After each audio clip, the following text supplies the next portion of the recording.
Inakusahan ni US President Donald Trump ang Iran bilang mga mahina at hindi marunong tumatakbo ng Strait of Hormuz na trabaho sa paghawak nito sa langis na dumadaan sa paibotal ng nasabing daluyan ng tubig na nangangatwiran na ito ay hindi ang kasunduan na mayroon ang US at Iran. Ang mga komento ay sumasalamin sa marupok na katangian ng kasunduan sa tigil putukan na may mga ulat na nagpapakita ng mga salungatan sa kung ano ang kasama sa kasunduan. Dumating ito habang sinabi ng Prime Minister ng Israel na si Benjamin Netanyahu na ang kanyang gobyerno ay magsisimula ng direktang pakikipag-usap sa Lebanon na tumutuon sa pag-alis ng sandata ng Hezbollah, ang militanteng grupong suportado ng Iran at ang pagtatag ng mapayapang relasyon. Kinumpirma na isang opisyal ng US State Department na mag-host ito ng pulong sa susunod na linggo sa Washington upang talakayin ang patuloy na negosasyon sa tigil putukan ng Israel at ng Lebanon. Ang mga opisyal ng Lebanon ay nananawagan para sa isang tigil putukan bago magsimula ang mga pag-uusap. Ngunit sinabi ni Netanyahu sa isang kasunod na talumpati sa mga residente ng Hilagang Israel, walang tigil putukan sa Lebanon.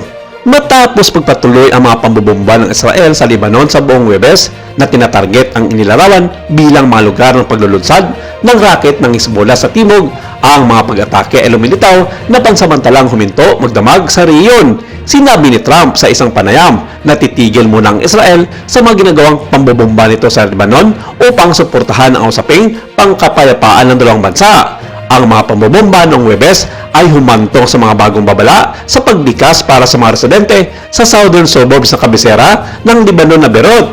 Ang pinuno ng World Health Organization na si Tedros Ghebreyesus ay nagsabi sa X na kasama nito ang lugar ng Jeddah na kinabibilangan ng dalawang pangunahing ospital. Sinabi ni Tedros na ang punong tanggapan ng Ministry ng Pampublikong Kalusugan na nag-host ng 5 silungan na tumatanggap ng higit sa 5,000 na pasyente ay nasa evacuation area. Nagsimula ang tigil putukan na iyon sa kalituhan kung ang Lebanon ang pangalawang frontal ng Israel ay isasama. Sinabi ng mga opisyal ng Iran at tagapamagitan mula sa Pakistan, malinaw na sinabi ng mga opisyal ng US at Israel na hindi. Sa gitna ng kalituhan, ang massive airstrike ng Israel sa Lebanon ang pinakamabigat mula noong nagsimula ang labanan, 6 na linggo na ang nakakalipas. Ang nagudyok sa Iran na ideklara ng Israel ay lumalabag sa mga tuntunin ng tigil putukan upang muling ihinto ang pagpasa sa pagpapadala sa Strait of Hormuz at upang banta ang mga ganting pambubomba.